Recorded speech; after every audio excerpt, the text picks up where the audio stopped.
Isa tutorial sa paglilinis at pagbaklas ng intake manifold ng Toyota Camry 2.4 liter engine. And syempre, hindi mawawala ang basic tools.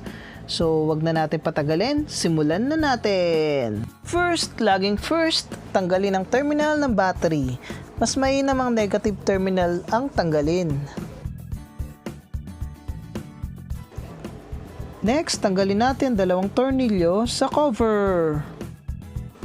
Gumamit ako ng socket and ratchet para dito, 10mm na socket.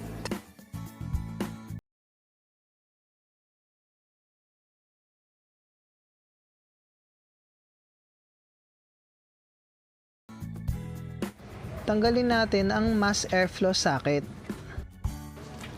Tanggalin natin ang clamp gamit ang flat screwdriver para matanggal ang tube, guys.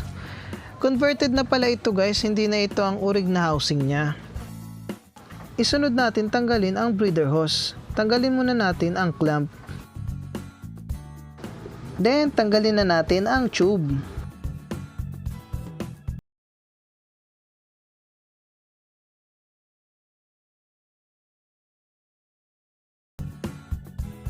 Then sunod natin tanggalin ang throttle body. Pero tanggalin muna natin tong hose ng VSV valve. Sunod natin tanggalin ang socket ng throttle body. Sunod natin tanggalin ang clamp ng hose papuntang radiator. Pag magtatanggal kayo ng ganito, guys, siguraduhin nyo lang malamig yung makina para hindi kayo mapaso sa lalabas na coolant dito. Guys, ang drive-by-wire throttle body ay kailangan pa din ng coolant para sa operation nito. Kailangan ng throttle body ang temperature ng makina para sa maayos na running condition.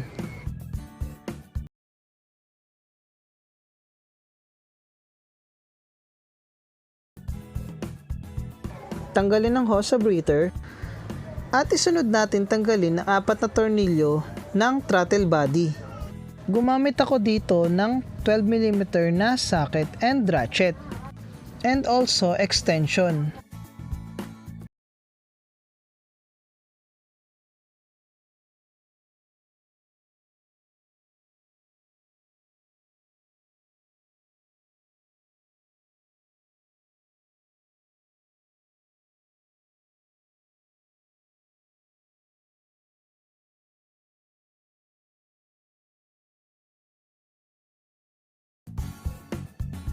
Tatanggalin din natin ang breather hose sa ilalim. Breather ito ng throttle body. So natanggal na natin ang throttle body. Ang sunod natin ay ang intake manifold. Unahin natin tanggalin ang fuel rail. Pero bago yun, buksan muna natin ang takip ng tangke ng gasolina para mawala ang pressure.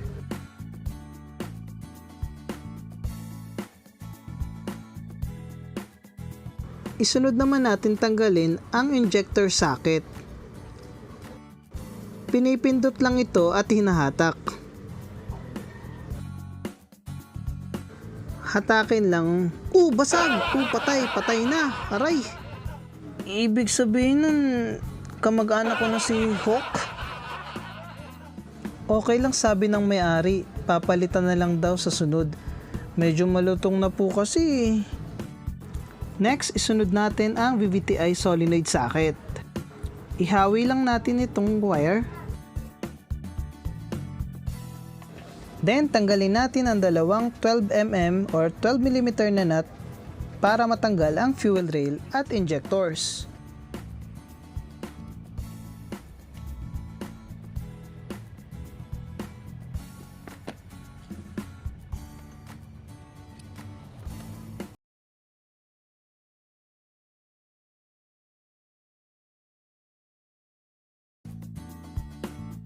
Tanggalin ang hose. Isunod naman natin ang 5 tornilyo, 2 nut at 3 bolt.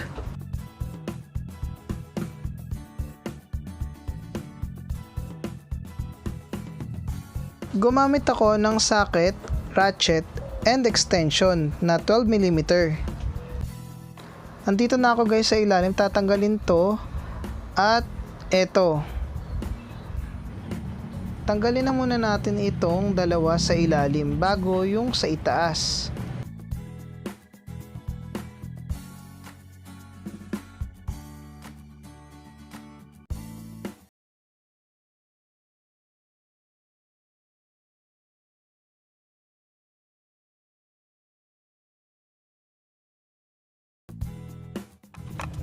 Ngayon, tatanggalin na natin ang mga nasa itaas na mga tornilyo.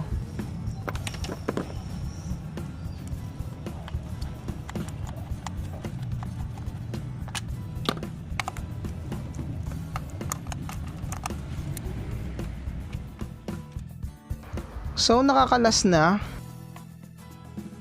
Tanggalin muna natin ang brake booster hose.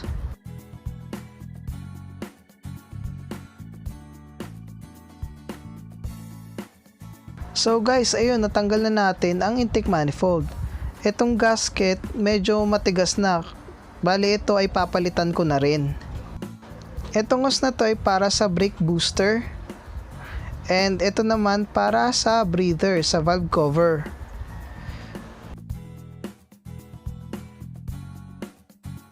And ito naman para sa breather ng throttle body. Medyo naputol ko kasi guys eh. So bali papalitan ko na lang. Gawa ito ng mga malulutong na at matagal na. So bali guys, nalinisan ko na ang intake manifold. And ito ang ginamit ko para sa paglilinis. Oh, baka naman. Papalitan ko na rin ng new gaskets para mas maganda kasi matigas na yung luma. So nilagay ko na ang intake gasket guys. Ito naman ang luma niya, napakakunat na kaya nagkaputol-putol. And syempre, ang throttle body, nalinisan ko na rin ito.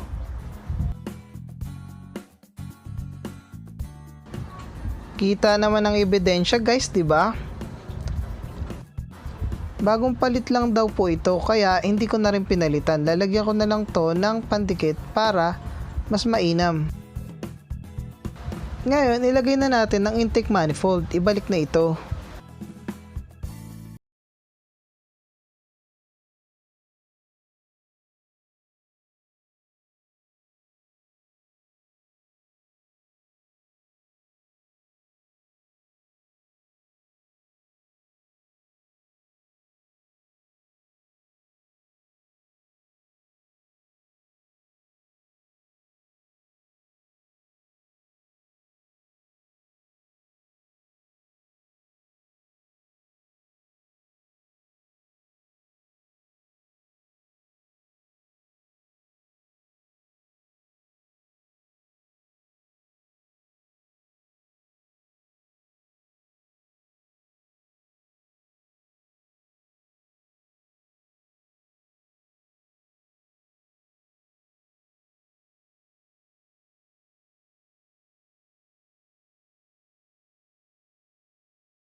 Nilagyan ko na lang din ng basahan, baka mahulog pa, mahirap na.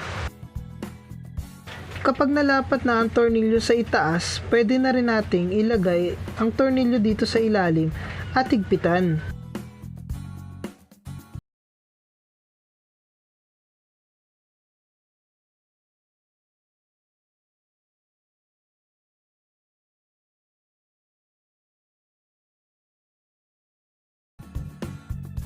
Ngayon naman, hihigpitan natin ang tornilyo dito sa itaas na 5 piraso.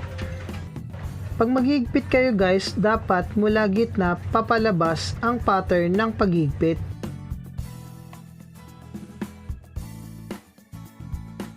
Pagtapos natin higpitan ang intake manifold bolts and nuts, pwede na natin ilagay ang fuel injectors. Fuel injector cleaning ko rin ito. Kinamitan ko siya ng tester para na rin malinisan ito. So naibalik ko na rin yung 4 na injectors. Ilagay na natin ang fuel rail kasama ang mga injectors. Huwag po kakalimutan ang spacer niya o yung washer. Yan po yung bilog na kulay itim.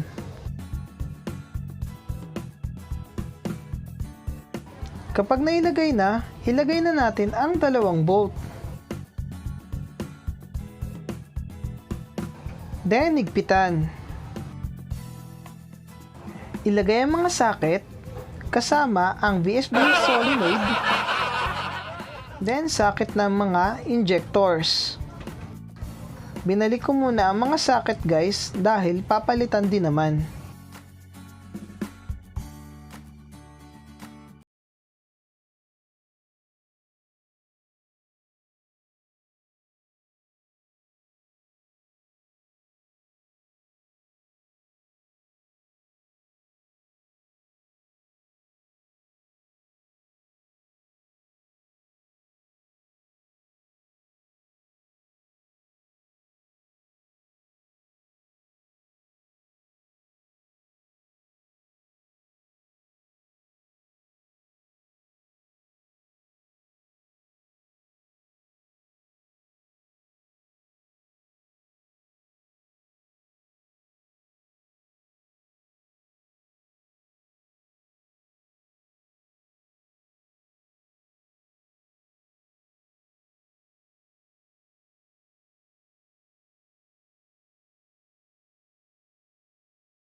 Pagtapos ilagay ng mga hose, ilalagay na natin ang socket ng throttle body.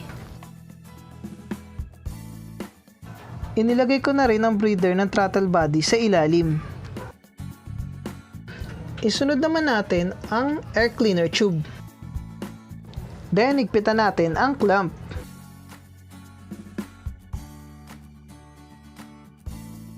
Sunod naman, lagay naman natin ang breather hose.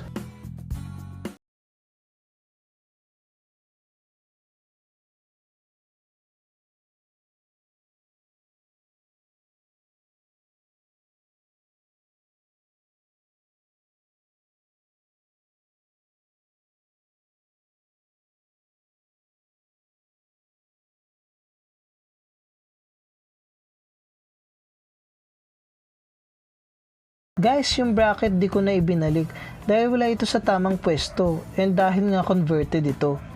Guys, yung air filter, siya na daw magpapalit and dapat guys, monitor nyo rin ng air filter dahil dyan din nagsisimula ang pagdumi ng air intake system. So yun guys, tapos na ang paglilinis ng intake manifold.